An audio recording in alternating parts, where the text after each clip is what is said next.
He's come to her flat. She said she's overdosing on pills, and he's there, and he's, guess what? Dead-faced and cold, like fucking Mark Zuckerberging up really hard in front of her. Motherfucking goddamn orange peel beef.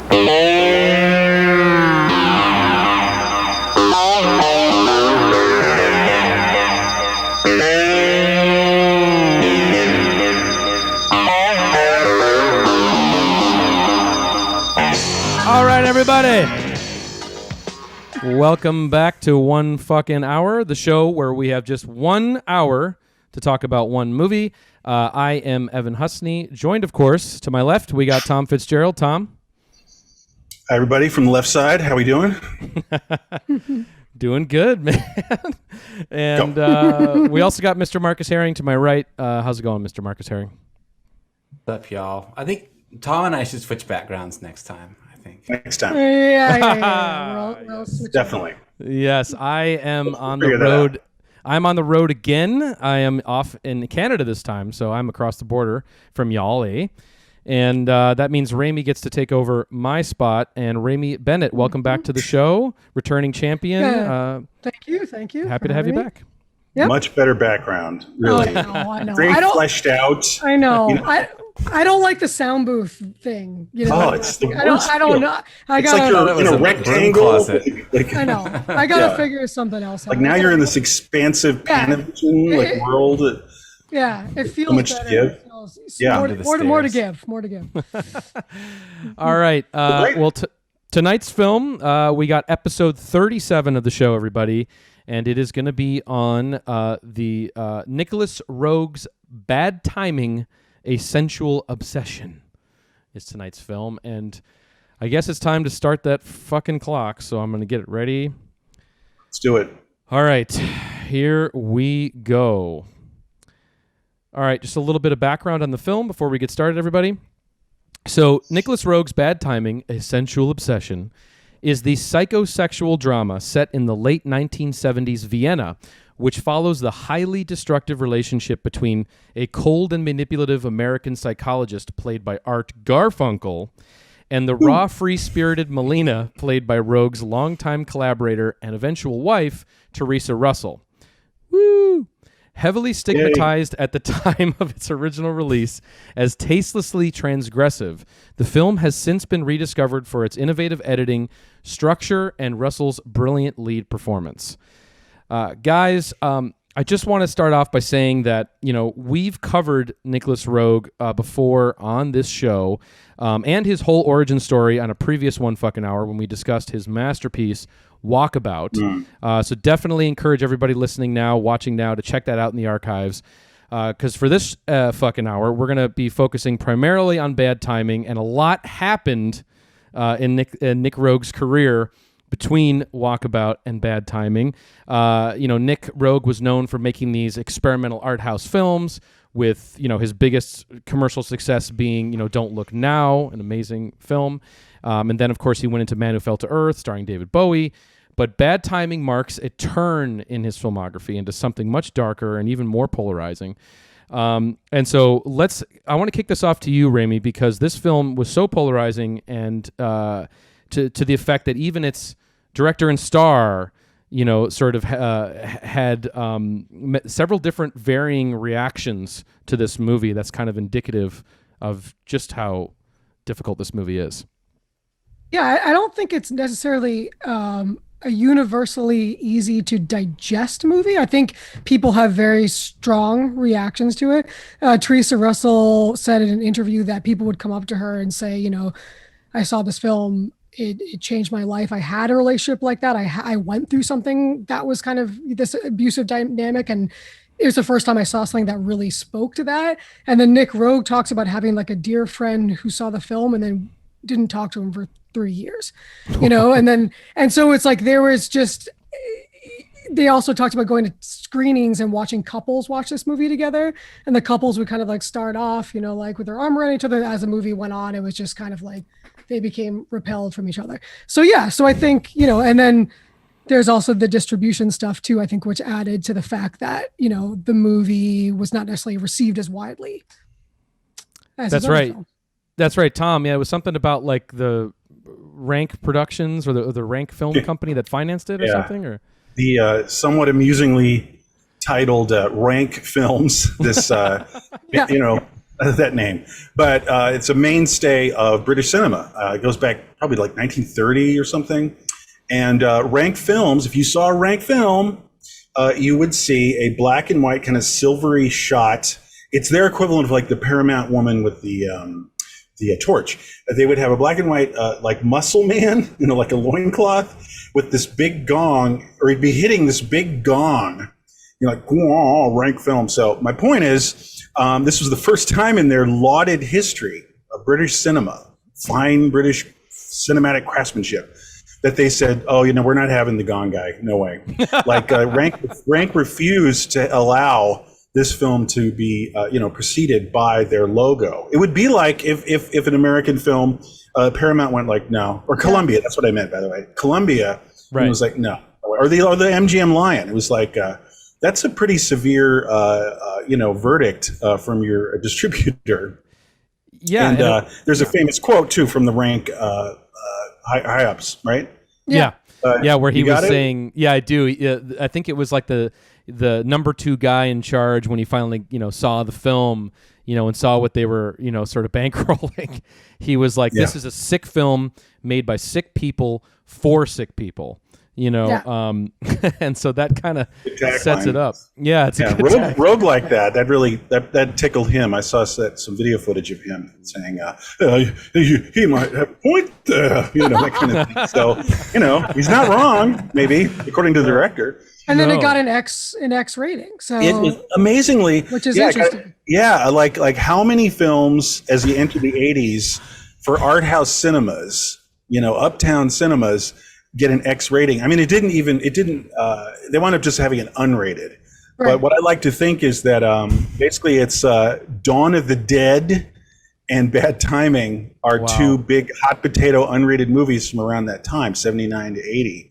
So that just gives you a clue about Bad Timing and how it was publicly ingested, let's say. Yeah. And it's also like a really interesting time in movies, because we've talked about this on the pod many times, where you look at these, we tend to cover movies from that sweet spot of like 78, 79, 80, 81, about 82 unconsciously. Yeah, I gotta say, we never go like, well, we never look at like a list like, well, some other 1979 shit, what's up? And we would just be like, well, of course we're doing Personal Best, of course we're doing Star 80, totally. Of course we're doing Cruising, and now of course we're doing Bad Timing. So it's to me it's the end of the 70s, and it really goes off. A lot of these films salute the end of the decade and all the upheaval that was a part of it with a bang. And I had just been rewatching Bertolucci's Luna recently, Jill Clayburgh in an incestuous relationship with her heroin addicted teenage son, and that's a hot potato, and it was then. I think Siskel and Ebert were repulsed and gave it like a Dog of the Week kind of thing. So anyway, this is just one of those films that closed out. It's one of the last 70s films. I'll just put it that way. But, and then maybe even like 2 months later, like as they're like doing the final touches on like something like, like Raiders of the Lost Ark, no studio would even consider spending $1 on a script like Bad Time. Yeah, totally. Yeah, it's like a feel bad movie, So it's Yeah, exactly. Well, I just want to also get into with, anytime you're talking about a Nicolas Roeg movie, you're signing up for innovative editing, really, really, really creative choices with the editing and creative choices with the shots and everything. He's a really artistically minded director, bringing a lot of different wild concepts into the structure of a movie or into the way that it feels and in the way it's put together. And this movie is probably his most radical up to this point in terms of, and right off the bat, you are introduced to a very unconventional narrative device with this movie that I think is sort of important to establish off the top, which is that you basically have 2 narratives running in relay. Rémy, isn't that right? Like you basically have... Yeah, I also wanted to just touch upon the fact of like how the movie opens, right? Like what your experience is going, like you said, right off the bat. Like it's I think we all talked about this, it's disorienting. It's image based, you know what I mean? You're getting the imagery in a very pure cinema type of way where there's not dialogue. This narrative in terms of the story is not communicated and you're being led by these images. So, the movie opens and there's like a Tom Waits song. They're in a gallery, a man and a woman looking at Klimt paintings and Egon Schiele paintings, and it has this kind of starkness and this elegance and daylight, natural light, and then there's like a hard cut which goes straight to nighttime exterior of a siren in an ambulance blaring down the street. And so even right off the bat, you're watching this and you're just like, holy shit, you're jarred into this mosaic. And then you're inside an ambulance with this woman who looks like on the brink of death, this man has sort of no affect. And and then it cuts to, that Czechoslovakian border with Theresa Russell on that border with that elegant melodic classical music. So right off the bat, you're like, okay, I'm in for something. Right. Yeah, I'm in for something. All of this new information, and how are they going to all shake together? Exactly. Or maybe they won't, and again, it's not just juxtaposition of different places, quote unquote, but different times, obviously, and that's a signature of Nick Roeg. the fragmentation of telling a story by having time jumbles, which is, God, that goes back to Don't Look Now, and performance and very has that, right? Yeah, it has that, but he really went off with The Man Who Fell to Earth, right? Because it was like there's parallel worlds and parallel times. But this one, it's the same thing, and we like that here. We respond to it. I think we were talking about this before, and we were saying that I'll speak for myself, but like his style and what we're articulating here, I lock right into it. My mind works that way, kind of, and I find it infinitely engaging, and I never get bored because I take that ride and I'm really in sync with it. And always, every one of his films, and it just happened again by rewatching Bad Timing. So I really respond to it. And just to say, it's the power equally of this fragmented editing style, but also just the shot choices. I mean, he changes lenses sometimes in the same scene, that kind of thing. And what he decides to focus on. And we're talking about really awesome, like punching in of, close-ups of inanimate objects, books, brooches, and you're like you're deciding like, am I going to try to figure this out or just let it ride and have these things be absorbed, but maybe I'm not consciously putting two and two together. I'm just sort of like letting him have this impressionistic thing happen to me, and experiencing all this footage along with dialogue scenes, which it's very far out, and I think it's getting quite far from the theater, which a lot of films, like The Godfather is great, but that's kind of a play, and most of the time. Yeah. So I just really respond to that, and it's it's one of his most powerful examples of that style that he has. And Roeg was saying too that I think also Theresa was saying that the choice is the choice to mirror like the way the human psyche works.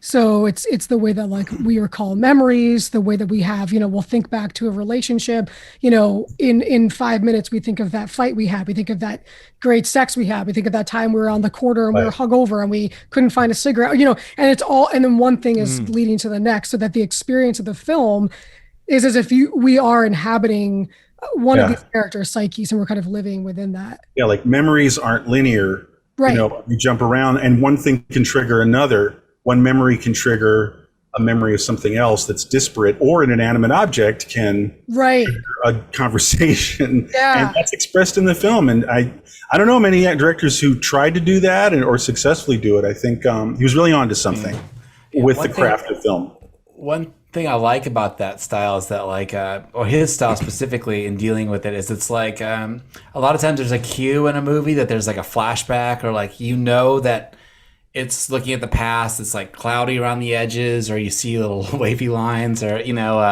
there's some sort of cue. It's softer, there's music play, and in this it's like really seamless, so it's like it gives so much it puts so much trust in the audience to be able to figure it out, but also he's like just really masterful in his control of the editing, and it's like the way that he weaves in the past with the present in the same scene multiple times. Just for an example, there's a scene where Harvey Keitel and him are in the same apartment, and like it will flash back to like the night before. I think it was the night before anyway. It'll flash back to the police investigating him, but it's flashing back to like the crime night or whatever. When Garfunkel is having a confrontation with Theresa Russell. Yeah, and I wish that like that sort of sophistication and editing and like trusting the audience and just control could have spawned like a whole generation of filmmakers to edit that way. That we could be looking at a whole new language of cinema. But like absolutely, instead it's Roeg's signature. I love what you're saying about trusting the audience, because I think that's what he used to say too. He's like, I don't hold the audience's hand. I'm not interested in that. Like, I want them to come to the movie. Like, I'm not trying to go to. Like, they can find the movie, they can find, so and I think that's what it is, and then also with it only works if you're a master, though, right? Because that's true. You try to leave things up to interpretation or whatever. You need to be talented and skillful. You got to be talented. Oh, rats! But just the last little thought on that, I will say, Marcus, to get granular on what you're saying about how he approaches things differently with a quote unquote flashback, is sometimes the shots that are quote unquote flashback are like just a few frames. Nobody does that. You know what I mean? Pretty cool. Like just it's just a shredder. Yeah. Disorienting. Like it could be like like 8 frames and 12 frames of present, past, and whatever he needs to do. The length of the shot to do what he wants to do. You know what I mean? Yeah, it's amazing because like, when you articulate it, it sounds like an experimental film or something. I know. But it's not. It works.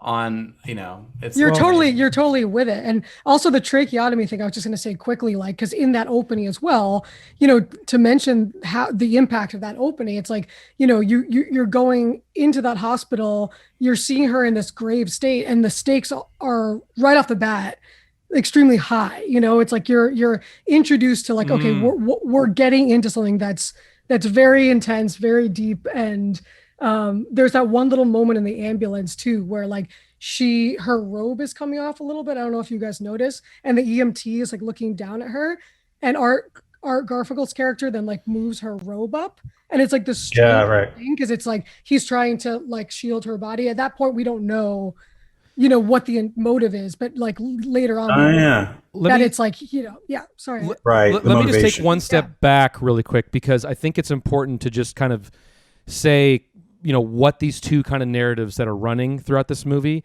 is, first you have the relationship unfolding sort of between Art Garfunkel and Theresa Russell, and we're sort of seeing that evolve into a very toxic, very horrible, controlling, abusive, horrible situation, and that's kind of unfolding. But you're also seeing the investigation, the detective story unraveling, which features Harvey Keitel, which LOL, I think he's supposed to be some sort of Austrian detective, but he's not even making an attempt at an accent. Like a half-assed. I didn't even notice this quote-unquote half-assed accent that he brought up before. I thought it was just a non sequitur. Like, hey, I was picking up this one guy in Vienna, taking him back to Manhattan, and I figured I'd do this. I just didn't even think. I didn't even think that they would try to have him portray a detective from Vienna. Albert Finney was supposed to play that part originally, but no way. Yeah.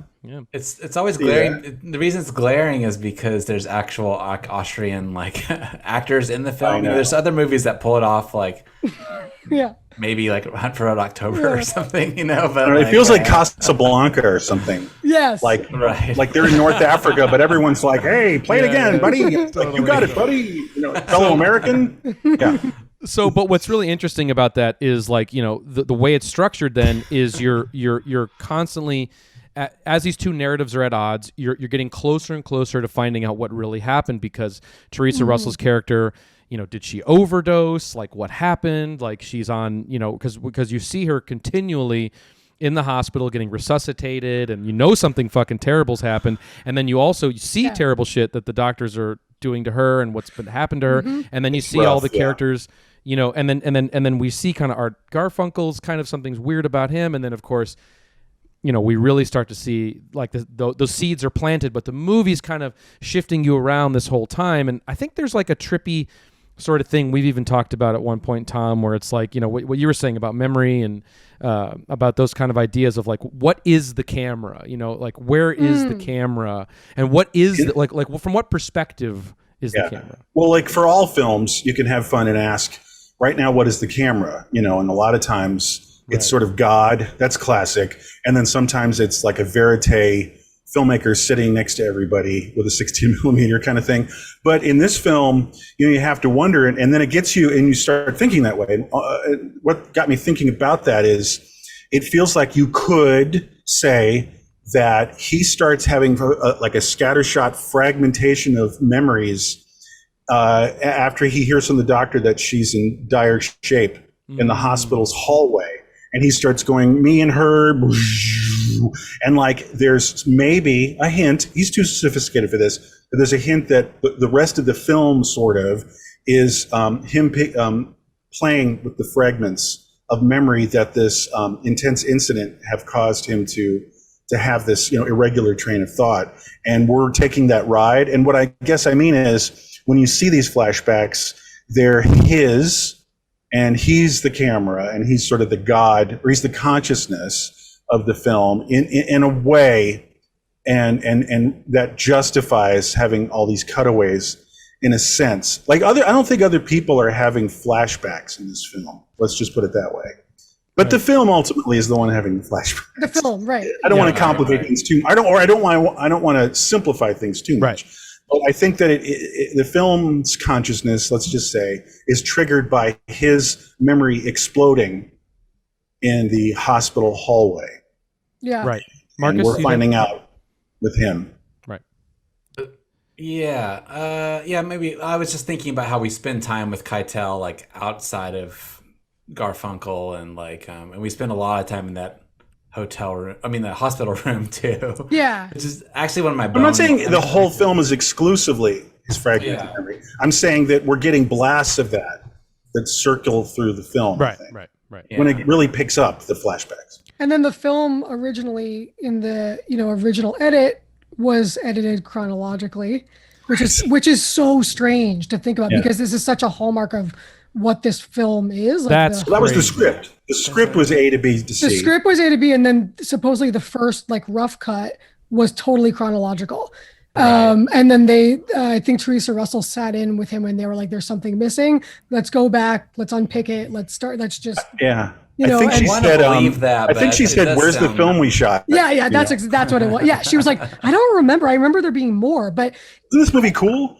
it's so funny because that sounds like Print the Legend to me a little bit. You know, I don't know. I could see maybe having to edit like the A story or something, and then going, or something like that. But it's interesting to think about, because remember, Marcus, you were saying about like the narrative at one point, like you had mentioned, like you're like, oh, it's hard to, like there's something about his character arc, like you're not quite feeling it. I rewatched it, I rewatched it like just now, just to kind of like watch it with a little more of like a scalpel. Oh, you did. Like, just to kind of be like, okay, what would it be if I really like super paid attention to like every moment and didn't kind of let it viscerally wash over me? Mm-hmm. And I was like, yeah, there is something interesting because everything's out of order in their relationship. So you're the audience, or at least me emotionally, like you're not on that ride with them in the way that you would be going through those peaks and troughs in the journey of the relationship, right? So like, so I'm noticing certain scenes where like at first, if it was chronological, he is sort of softer, he is sort of humored, he's not as jealous, he's not as intense, and then things start happening, things start progressing, the character does start to change. There's a whole motif with her husband and sort of him, she's lying to him about her being married. But in the movie that we see, the final movie, there's a scene where he's talking about, so when were you married, when they're in the car after she's like, oh, this is burning my pussy or whatever. Yeah, that's amazing. But that scene really in chronological order, that comes later. And there's two other scenes where she says, I'm not married, and she's lying to him. So it's interesting. It's like they're coming at different moments. Yeah.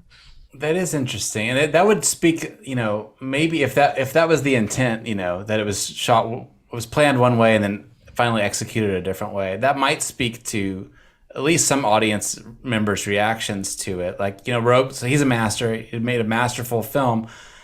Not everybody was like 100% on into this film. Like I'm No one way. of those people. I think Not at all. Yeah.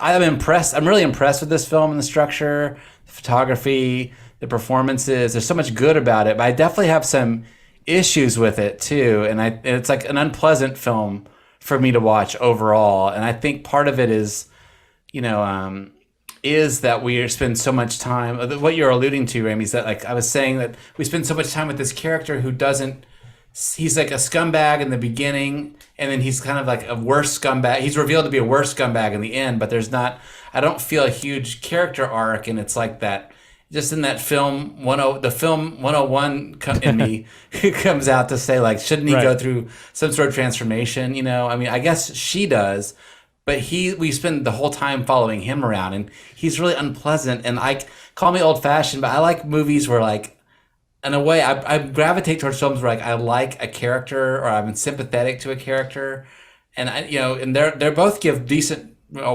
great performances, but I don't like these characters. They're both repellent to me in different ways, and it's really makes it a difficult viewing experience for me. Right. If I can, I think, and I totally see that too, because part A of what I'm going to say is that, we are, as Tom was saying, like you're in the fragmented memories of a piece of shit. I mean, that is where we are kind of, as the audience member. So it's not stuck with that. We're stuck inside that Art Garfunkel dome. And he's not a cool piece of shit like the taxi driver either. Right. So and I'm glad you brought that up, because I think that with this movie, authenticity is really important to a director like Nicolas Roeg, and I think that a lot of people, and I'm assuming that friend of Theresa Russell you were talking about, Rémy, who said that when I watched this movie, this was this mirrored a real life experience that I went through. So I sort of feel like, even though the movie is, Nick Roeg's not a director who's going to carry your hand through things, but this movie is very realistic and lifelike to a really abusive, toxic, horrible relationship, and what it would be like to be trapped into a controlling situation by somebody as awful as this Art Garfunkel character.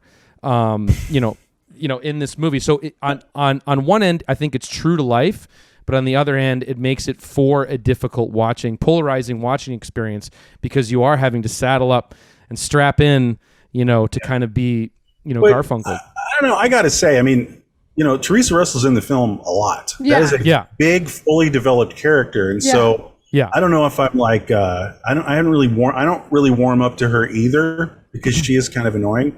But she's a better person than him, and she's representing, kind of abstractly speaking or geographically speaking, a better way. She's let's just say she's younger in spirit, age somewhat, with Art Garfunkel's character, and also I think Theresa Russell, the person, brought a lot to the role. The person's supposed to be about 21, 22. And from like California. And I really like Theresa Russell because she, to me, represented like a new kind of woman of the 70s, as corny as that sounds. But like, she was emancipated at 16 and moved in she shacked up with her boyfriend. She's from like Burbank.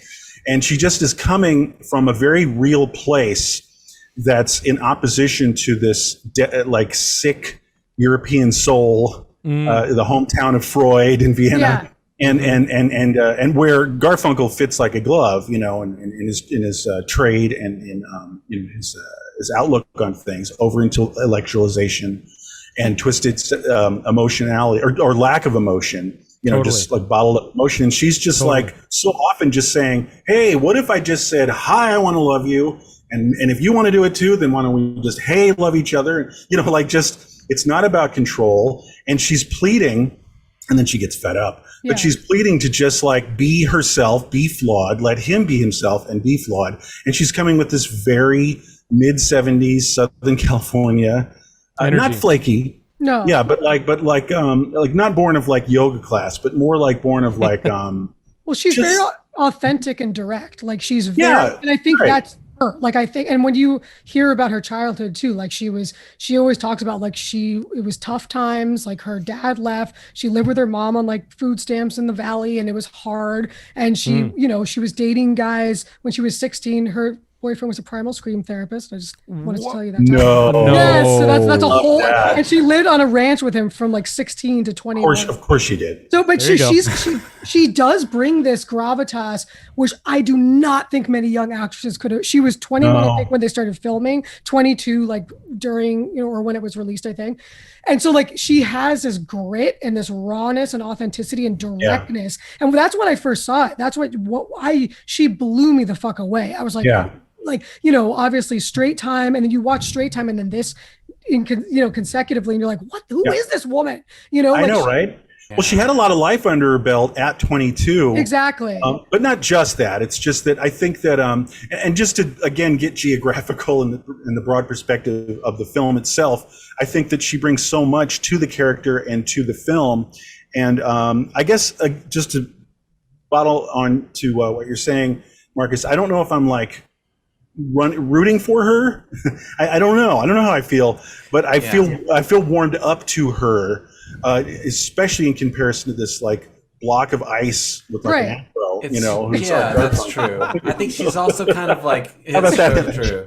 Block of ice with an afro. Yeah, I'm just saying there's a the juxtaposition. There's that polarity. If they were very similar, if there was a female Art Garfunkel dating an Art Garfunkel, I would be like, I don't want to watch that movie. That'd be hard, yeah. I think she's also repellent though, because she's so like she's reckless, right? And it's very 70s, right? 22. Yeah, 22. Right. And but she's also like explosive too, like she's got lots of moments where she's like on the edge, like it's like Isabella Johnny kind of screaming. But I don't know. Stuff. But I think like there's some sort of dynamic. I don't know quite how to explain it, but someone mentioned Freud a few minutes ago. There's like the way that the men and women are portrayed in this movie are, and you mentioned polarity and opposites, and it's like all the men in this movie are like philosophers and over intellectualized. Even Keitel, the detective, is like has philosophizing moments, and then she's like the main woman character. I can't think of another one besides like a secretary or something, but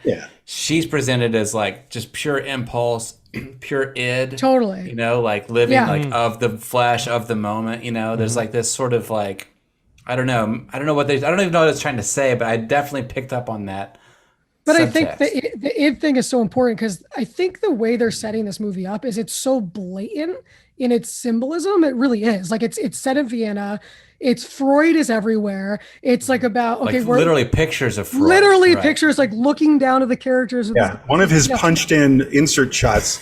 Freud portrait. So you're there's and we're saying Roeg doesn't hold the audience's hand, but at the same time, you're the Klimt and the Egon Schiele. I just want to say, like that whole stuff, because Klimt was all about mosaics and the mosaics of the fragmented psyche, but love and death and sex all wrapped up together. Egon Schiele represented the more tortured element of that. And then when they're in the gallery, she says about the Klimt painting, she's like, oh, they look like they really love each other. And he goes, well, that's because they don't know each other yet. And then he points to the Egon Schiele painting of this man like suffocating and torturing this woman. He's like, I think that's the one. They're happy. I like that's that one. Funny. And then walks away. This movie is more Schiele than Klimt. Right. Sure. So it's and she's reading the Egon Schiele book in her bed when Art Garfunkel finds the photos of her husband and the brother character, and that's when the jealousy gets ignited. And then she's on the couch saying like, "Are we going to work out, doctor?" And it's all about like, id, ego, battling, and like having these archetypes basically. Like, but also I think there's a thread. I mean, I'm sure he wanted things to work on multiple levels, and I guess just to harp on that and shut up about it, but just like I feel like there is this sort of like California's the new world, speaking abstractly somewhat, and that this rotting, neurotic corpse of Europe is like, is putting her through the meat grinder. You know what I mean? I think there's an element of that, at least. And just using that Pauline Kael quote when she was reviewing last year at Marienbad, which she did not like, she was saying, it's, another one of those films about the sick soul of society. Right. She had a problem with pretentious Europeans. And that kept ringing in my ear, because it's not that the film doesn't live in the sick soul of Europe, but like Rogue's attitude, but it is steeped in it, but it transcends it somewhat. And I think that part of that is the final shot of the film, like what the note it lands on is that she's okay. And she has a tracheotomy scar. She has a Pat Benatar a haircut. And she's walking, laughing with cool new friends into a ritzy Manhattan hotel. Like, oh, you've got to see that movie. And it's like, I know, right? Having a good time. And look who we got here. The transplant from Europe who's in a cab.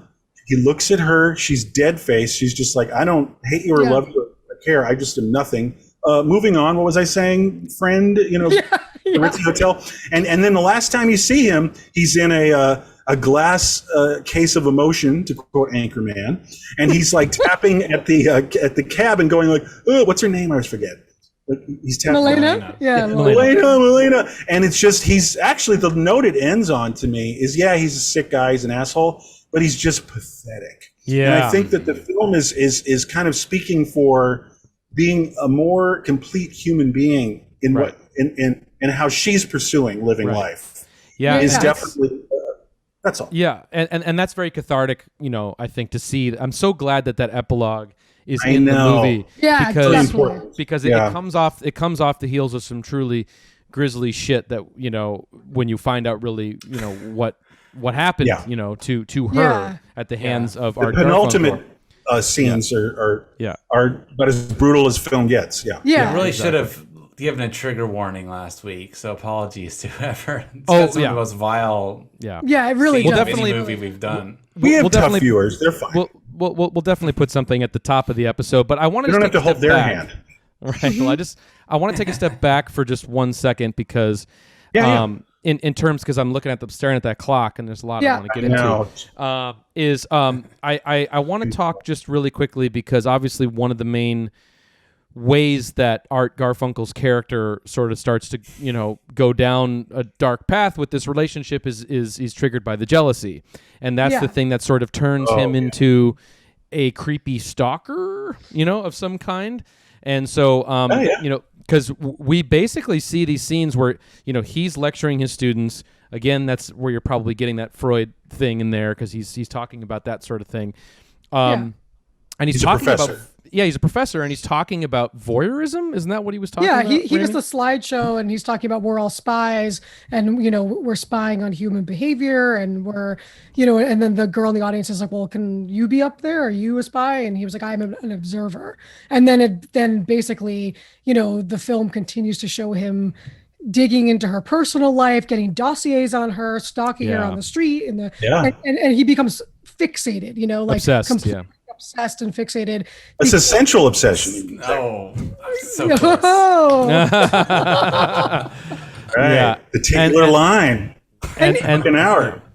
Yeah. And but like with it being out of chronological order, it's interesting too because you kind of like with her, you're seeing she's very clear about what she wants, which is also very interesting as her character. Like she says exactly how she feels, exactly what she wants. Yeah. She's like, this is who I am. She speaks it clearly. She articulates it. She's never leading him astray, leading him on. She doesn't play games. She doesn't. No. And she says, I don't own you. You don't own me. Like, I want to fuck when I want to fuck. I want to eat when I want to eat. I want to sleep when I sleep. And like you said, Tom, can we just love each other?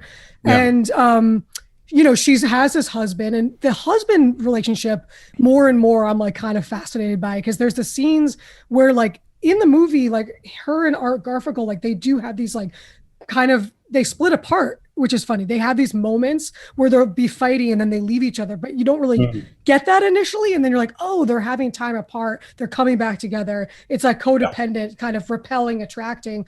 But then so she'll go over across the border to her husband, but she's lying to him actually and saying, it's my relative. Soon he finds out it's her husband. Yeah. But the shots in the husband's apartment are so fascinating when, there's like no dialogue. She's sleeping with him and he's on top of her, and you see her just looking up from the bed and her eyes are kind of off. And then, she's leaving him to be like, sorry, I'm going off to do my thing. She walks towards the camera and then smiles at the camera.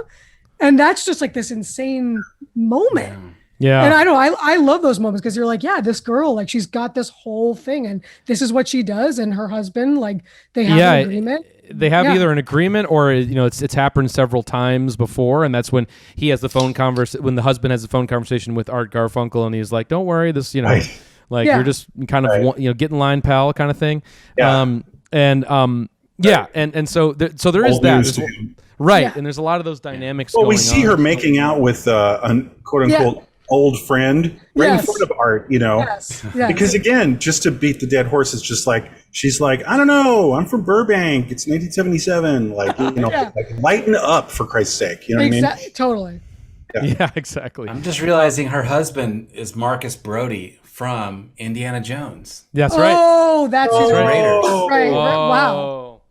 Yeah, there you go. Second reference of the night. Crazy. I think of him as in the cast of Brimstone and Treacle. Okay. What's Brimstone and Up with that. Sting's what first movie. Oh my God. Further reading. Guys, we are okay. We are bleeding clock, but what was the stupid movie with Burt Young you mentioned last week?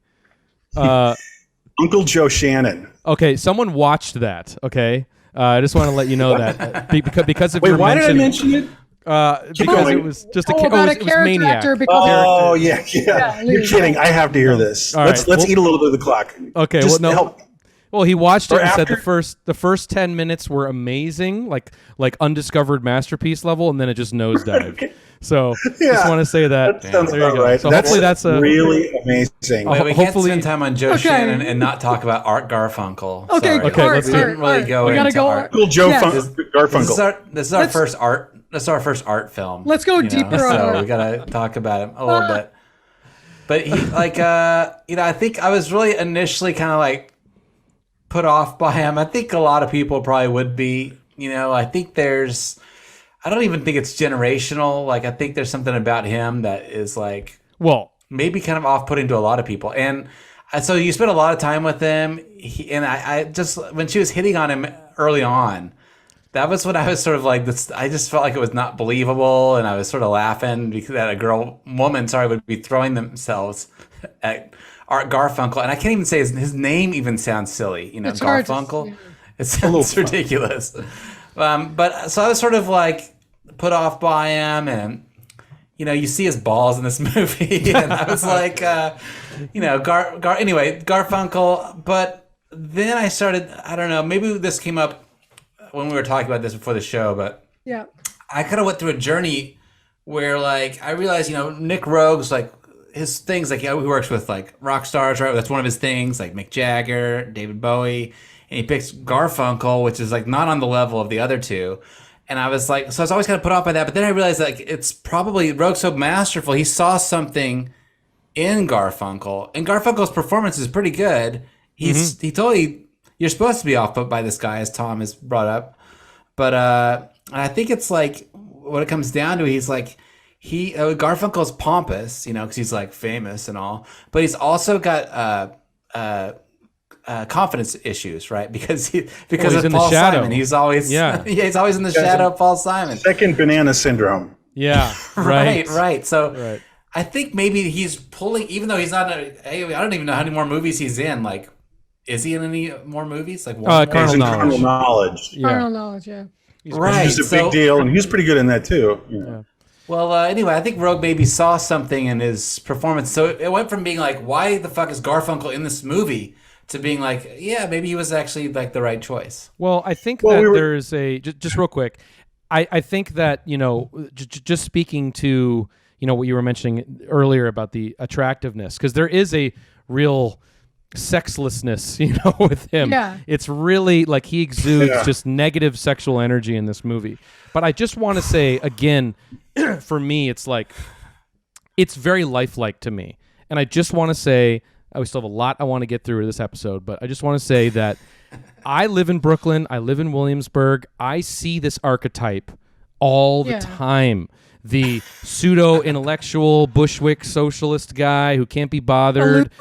Aloof, like has literary an amazing girlfriend, doesn't appreciate exactly, her. literary hipster Aloof guy. is a good word. Damaged we call control it scarf. We call them the wearing. Brooklyn Garfunkels. you Yeah, know? right. Like next up with that. So I think it's You know? very lifelike. I think it's very lifelike in terms of. There's tons of guys like that. Tons. Yeah. I try to stay Yeah. away from them as much as I can. Yeah, exactly. But no, I think that look, he's just what's the role? You know, just on the face of it, it's just a professor with a lot of rage and anger and obsessiveness, but he eats all those emotions with a blank face. I mean, that's not bad casting. You know what I mean? And I think that, the aloofness. Sorry. Did this to my No, you're good. microphone? fine. Okay. No, but Yeah. just what Mark is saying about the Sure. second banana thing, Yeah, that yeah, maybe even Garfunkel unconsciously has some strange twitch to him that Roeg picked up on, that he has this kind of neurosis, this, this, like Paul Simon is fine. You know, like Paul McCartney's fine. You know, Bob Dylan's fine.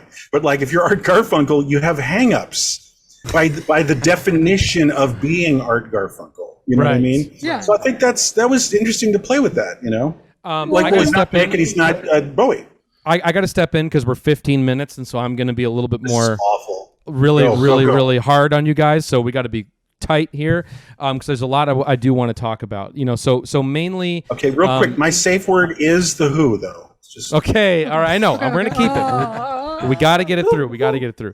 So, yeah. So, anyway, basically with Art Garfunkel, I think he is a brilliant choice for this. And the last thing I'll say, just to put a bow on it, then I'm going to switch to something else, is that it is kind of remarkable for the heinous things that he does in this movie. It's fucking insane, and you would never see this today, definitely not in today's environment. Someone of Art Garfunkel's stature, like a notable celebrity, No. hopping into this role to be the most unlikable fucking guy in the world and to do the horrible things that he does. So that's also just weird and insane on a separate side note. But let's get back into some more scenes in the movie because there are some very particular wild ass scenes in this movie. Well, speaking of Grody Garfunkel, you know. Well, let me get one in here. I want to get before we get to the final Please. one, but is because one that is that incredible high octane scene, high emotion flare scene here where you see Milena throwing these glass bottles out the window, and she's got the crazy face paint on. She's going, Marcus, you were alluding to it earlier,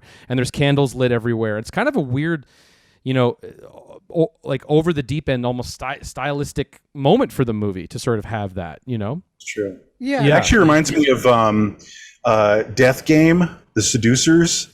If anybody knows that, it's Sandra Locke. Yeah, it's Sandra You know? Long. Yeah. Yeah, totally. Yeah, they wear makeup like that, and they act up. It's like women who Exactly. act up. Sorry, Sandra it's a Long. great Yeah, further reading. Death definitely. Game.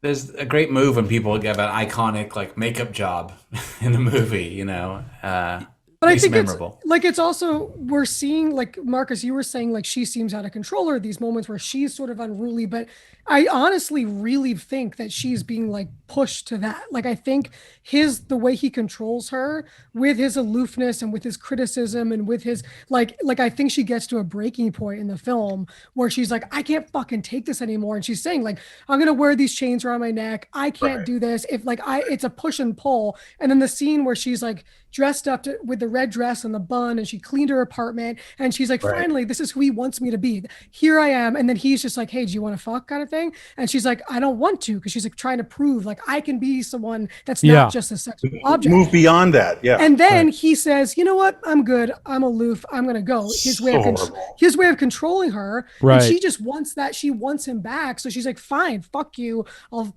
tear off my clothes.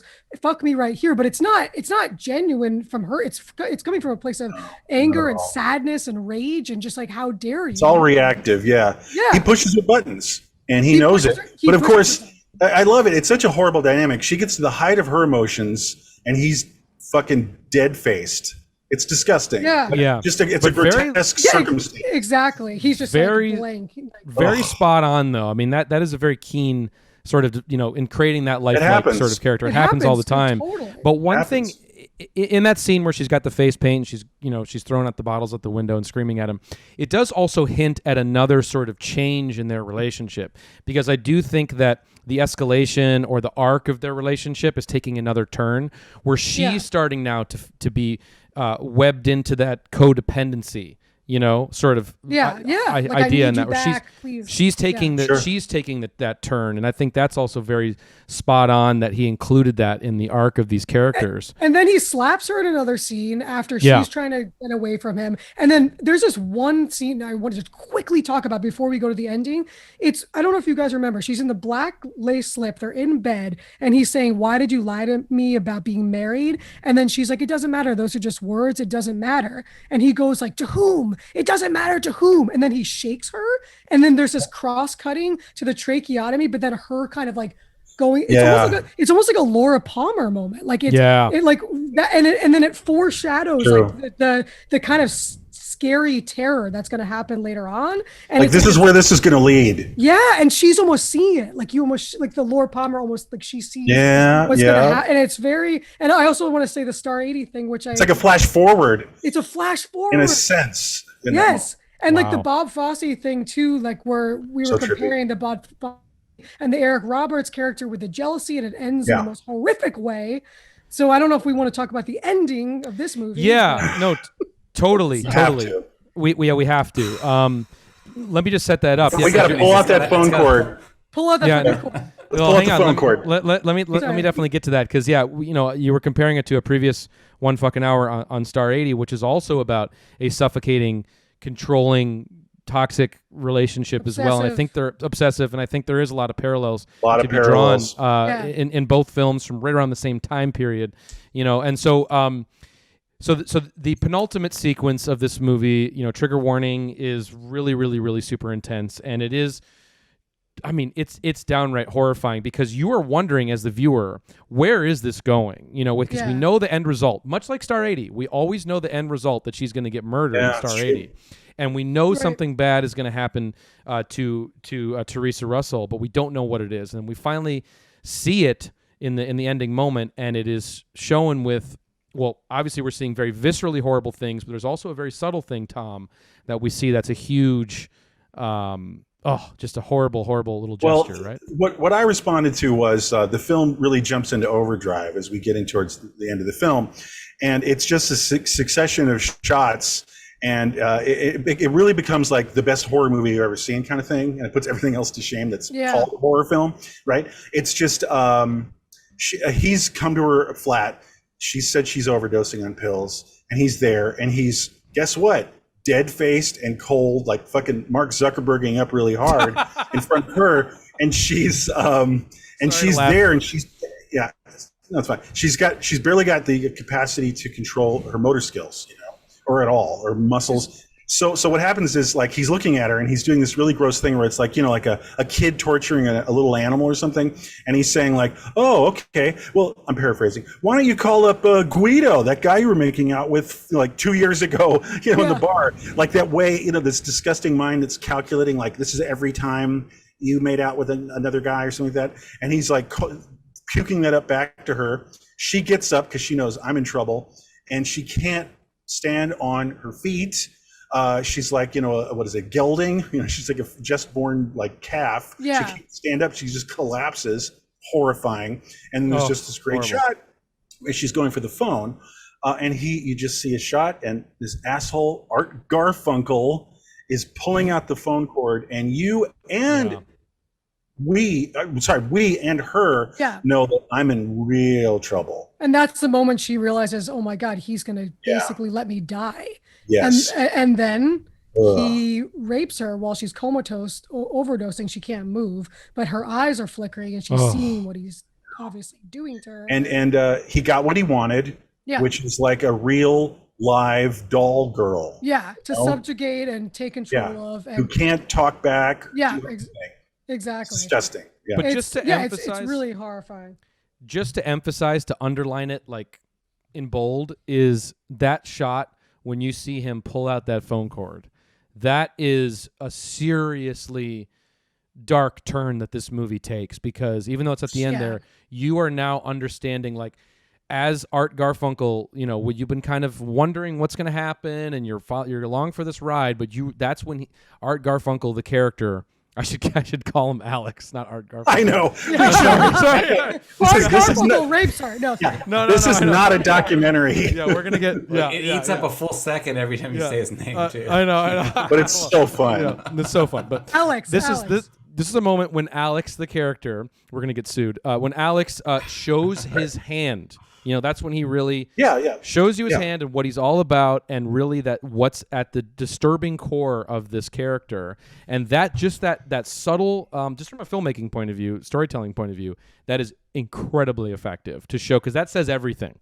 Just by the fact that he's going to pull out that phone cord. It's terrifying. It's blood curdling. It's terrifying. It's bullshit. Yeah. Again, it's the best horror movie scene ever, and it's not a horror movie. Yeah. And so, go ahead. Tom, I got you. Don't worry. But the one thing with that too is that, like you were mentioning earlier in the episode, Tom, it's like, thankfully we get that epilogue, which really shows, art in the smallest, microscopic shitheel way possible, and we can go home smashing feeling at the glass. Yeah, we can go home. Yeah. And he looks he looks infantile, kind of, Right. and impotent, Yeah. And that does make you feel a little bit better. And then there's, of course, because it's a Roeg film, there's just a shot of a lake and then black. Right. I love that. Yeah. All right. Well, so the clock she's a ticking. So here's what I'd like to get into. Maybe for you. I'm going to set you up. Let me advocate. Well, go ahead. I'll shut up. I want to set you up for this because I know what you want to. I know what you want to get into here, but I all want you care to. about. I want you to marry it into a couple of little tiny topics, if you can too, and that is something that you always bring up, which is the mysticism of Roeg films. So please, something take it away. Spooky is happening here in the BTS, the behind the scenes of this film. There's parallels and actually I call them like echoes, and it really feels like reality has become a Nicolas Roeg film in the surrounding of this film. Exhibit A. And it's tragic, is that Art Garfunkel in New York was dating Laurie Bird, a sometime actress. You'll see her in a 2-lane black top. That's her only real big film. She's an interesting sort of enigmatic character. She became a photographer. She took the photo of one of his album covers. She was on one of these other album covers of his. Right. They were in a relationship. They lived together. They had a flat in Manhattan. She's there. He went filming, bad timing. She wound up taking an overdose of Valiums in the apartment and dying during the shooting of this film. Now, that's just like Ripley's Believe It or Not, because like what? Insane. Like, but then there's a little bit more. There's just that, okay, she has her husband in the film. There's a literal, it's like 30 years difference, 22 to 52 Theresa Russell. in the film. The character, Theresa's character, and Denholm Elliott character, 30-year difference. She winds up marrying the director of the film, and they happen to have a 30-year age gap. What the fuck, man? It's like it wasn't 28 or 31 years. It was like, okay, that's interesting. But then my favorite, and everyone's favorite, is there was a sensual obsession for reals in this film. And it wasn't someone you might expect. It was Pete Townsend of The Who, okay? And Pete Townsend is... Because there's a bunch of Who songs in the movie, right? Well, there's Who Are You in the movie. And so he was ancillary to like the scene that Nicolas Roeg had. And he went to a party. He wanted to talk and work with Nicolas Roeg, maybe further on another project. But he was basically in the circle because of the Who's on the soundtrack. So he goes to this party, not unlike a party in the film, and not unlike the party scene in the film, Pete Townsend immediately falls in love, head over heels, gaga, for Theresa Russell. So he's obsessed with her. He's sad though because she's dating and will marry Nicolas Roeg, a man 30 years her senior. He's obsessed. He's Pete Townsend. So around the time of making that awful Face Dances album, he said, I'm going to make a song. Hey, check this out, Roger Daltrey. Like, I'm going to make a song. I'm going to try to get her through a song. I'm going to call the song Theresa. And it's on YouTube. You can listen to it. There's a demo called Theresa, and it wound up being that awful song years later on that awful album called It's Hard, the awfully titled album, and it's called Athena. So just now you know, if you ever hear Athena, you're going to know that that's actually a cry, like in the in the cab. Yes. That's Pete Townshend's cab scream to Theresa Russell. So she has a spell that she put on the character and the real guy. But these parallels are too nuts, right? Yes. Sure. Yes. I could see Pete Townsend sliding into the role of Alex quite easily too if things happened a little differently with this movie. Sorry, Marcus. Go ahead. He's a hung up guy. He's got a lot of problems. I would say, like, when I was digging in, when Tom brought up Athena, I was digging into it, and I looked up the lyrics, and there's a lot of problems with the Who, but the lyrics are like the worst to me for always. But anyway, they had one of the worst lyrics of all time. I felt like a pickled priest. You got me flambéed. Oh, yeah. Who does that? Weird Al. That's Like, Weird Al. don't think of those lyrics, and then if you do, two, don't apply them to your song. Just It's your love song. Yeah. Teresa Russell. I know. That's what he's saying to Theresa Russell. So maybe just we're running out of time, but we didn't really get into Harvey Keitel. He's interesting, and it's always great to see Harvey Keitel. He gives, guess what, a great performance. Sure does. He's a long-haired Viennese like detective, but I love him. He's very intense, and he's pivotal in the triangulation of how this film kind of got the title Bad Timing. And he's just great because he's basically being a good cop, bad cop at once with Garfunkel. He's trying to get a confession out of him because he knows he did something to her in the time before he called the police, and he got there. And he almost gets the confession. Then Denholm Elliott comes in and says she's going to make it. And 1 second before the confession by Garfunkel and Denholm Elliott saying she's actually going to live, then the evaporation of the confession and nailing this fucking little worm man.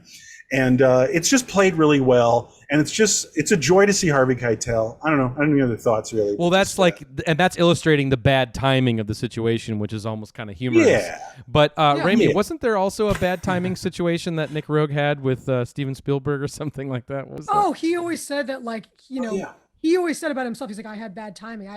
My movies the audience had to catch up with him 30 years later, where Spielberg always had the best timing. The minute he released his movie, everyone was ready to embrace it. And it's Jaws time. Yeah, now it's Jaws time. It's Close Encounters, and so Roeg was obsessed with the idea of bad timing, happenstance, everything. There was a coincidence, them meeting the film was sort of bad timing. Theresa Russell says it was the most amazing experience of her life, but it was so terrifying and torturing that she can't even and then Art said that it took him to the brink of violence and insanity, and I think it changed him forever, supposedly.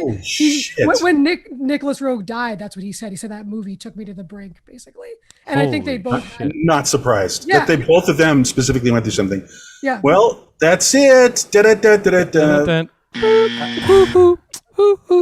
We fleshed out the last 4 seconds with a little shave and a haircut routine. Yeah. We have good timing. Perfect timing. Perfect timing. All right. Well, there you go. Have everybody. Bye, everybody. Go check my messages. Okay, that was 1 fucking hour on Bad Timing, a sensual obsession. Hope you enjoyed the episode. I had I guess fun. I guess fun is a good word to use for that, but I thought that was great. Engaging. It's an engaging film. And we'll be back. We'll be back to the Nick Roeg well, I'm sure. Yeah. Doing Man and Fell to Earth would be very interesting. I'm down. I think that's a more flawed film, but there's other stuff happening beyond relationships in that film. Totally. Let's do that. I want to see that Marilyn Monroe Einstein one. That's not so good. You know what I need to see is Eureka. Oh, really? I've never seen it. I like that. A lot of people like that film. It's cool. But I think for the audience too, one last thing I would say is like people should go down the Theresa Russell road. Yes. Like watch all of her movies. She did all those movies with Nick Roeg, which are interesting. But then Impulse, she did that Sandra Locke directed, where she's a private vice I need to see that. cop. I recommend. I love that. So yeah. Okay, killer. Yeah. And of course, Straight Time. Her first big role, oh my God, which we covered on 1 fucking hour. Yeah, she's great. Yeah. She's kills in We're the Theresa Russell fans here. Oh, totally. And in the description of this video, everybody definitely, or if you're listening on Spotify, definitely check out the 1 fucking hour on Walkabout, the other Nicolas Roeg film we covered. Also Star 80. There's so many intersections, thematic intersections. Performance too. Yeah. Oh, totally. Yeah. There's so many thematic intersections between the movies we've covered in this show All that jazz. Even All That Jazz. Yeah, Bob Fosse's All That There Jazz. is a developing spider web lattice work There really Yes. is. It and really interconnected Of movies from 1979. No, there's all kinds of things. There's a lot of that. That's our jam currently, 79 to 82. It's a great time. And we'll be back. We'll be back. Everything from Maniac to Personal Best. I know, it's crazy. We're Super very great. home there. And so let's talk about next week. So with Bad Timing, that is sort of the capper on our what we're calling Summer of Bummer run streak of movies that we've covered, from Taxi Driver to Maniac and to this. And so now next Kind week, of monster. and some kind of monster, sure, major bummer. Yeah, totally. Not fun. Yeah, not fun. But actually, no fun. But we are going to be flipping the script into something much more enjoyable and something that'll put a big A old smile on movie your from face. 1983. 1983. Oh, Joe, we're broadening. Okay, This is a terrible okay, joke. I got you. Never mind. Moving on. We do movies from 79 and from 97. Yeah, basically, right. There's a lot of those. Except too. in this case, That's right. next week. So next week we are looking at a film that is near and dear to my heart, and we're going to be joined by a very close friend of mine to support for this one fucking hour. I'm very excited about it. But this movie is very formative for me, very important. I am aesthetically ready for this movie, Yes. and more than this one is this is go time for you. this way. is It is. Your body is like 7% this film. Maybe You know more. what I mean? 100%. Yeah, or at least. Yeah. So we're going to be looking at the documentary by Chris Smith from 1999, but obviously filmed more in the mid 90s. American Movie, y'all. So, and having our special guest, our super friend of the show, Joey Izzo, on to help us out with that episode. So, looking forward to that next week. And then, guys, the week after next week is my birthday episode. So get fucking ready. Oh, my no. Yeah. Whatever you want. That's the rule. Okay. Them's the rules. Just do Okay. whatever you want. We can't say no. There's no Okay. discussion. Frozen. It's going to be Frozen, isn't it? Oh my God. Oliver Stone's Maybe. W, I think, is what I'm going to be picking. Oh You're God, gonna no say- U-turn. Now, how about this? I did Cracking Up, Jerry Lewis's 80s film. Marcus did what was it? This little thing, Star Wars. Yeah, You know? that's right. Star Yeah. Wars. Yeah. So it's just an indulgence. Mhm. It's just whatever you want. Yeah. I'm very curious to know what it is. Fahrenheit all gotta do it. 9/11. We're going to do Fahrenheit 9/11. So, okay. Oh, yeah. Wait, Nicholas Roeg shot that. Did he? What? Yeah. Wait, what? Get out of Who's here. that? Nicholas Roeg shot that. Fahrenheit No. 9/11? He's talking about Michael Moore. Yeah, there's a slight difference in film. We watched that in school. Marcus, 451. focus. The Michael Moore film? No, Wait. Fahrenheit. Fahrenheit Oh my 451. God. Let's please get on this page here. Okay. 1965. Truffaut. Shitty, like Michael Moore Yes. polemic. Like 2000. Okay. On I the was same kidding. page. Okay. But we next week, everybody, American Movie. Get Yeah. your pre-watch in. I mean, I Killer. think it's hard to find now. Unfortunately, in this day and age, it's hard to find a movie like American Can I- Movie, which can makes I- no fucking sense. But go ahead. Wow. All right. Let me just break it down. The whole film is in 9-minute chunks, 11 chunks of 9 minutes on YouTube. There you go. You can do it. It's Okay. right there. It works. It's a simple film, Okay. It's on YouTube. Okay, so get your pre-watch in for American Movie next week. It's going to be a blast. Joey's going to be here. We're going to do it. It's going to be great. And then That's get ready fun. for the Joey. unveiling of my birthday movie for the following week. Rémy, thank you so much for Thanks, guys. joining us and coming back to the show. Yeah, it's talking great to about have you. And Thanks for having me. I love your upgraded background. It's Me too. you deserve it. Oh, Deserve it. thanks, Tom. That's just- so sweet. All right, everybody. All right, But bye, we guys. can't we Have a can't good let you night. go. Have fun. Okay, we will, but we can't let you go without your of Zen. What the hell is that going to be for this fucking movie? Oh, I have an idea. Oh, of course. How could I be so stupid? All right, everybody. Have a great night. Have a great rest of your week. And I wanted to shout out real quick before we go that we're going to change. The episodes are going to now be dropping on Mondays. So after this episode, Monday is your new 1 fucking hour day. Okay, so get ready for that. But okay, we will see you next week, everybody. Thank you so much. Enjoy the rest of your weekend. Goodbye. Love you. Bye. See you later. Bye. Theresa, I had no idea how much I'd need her. Take me home and teach me how to feed her. My heart is palpitating and I guess wrong. She's a girl. Just a fucking girl. Oh, that's her ass! Fuck you! Motherfucking goddamn orange peel beef.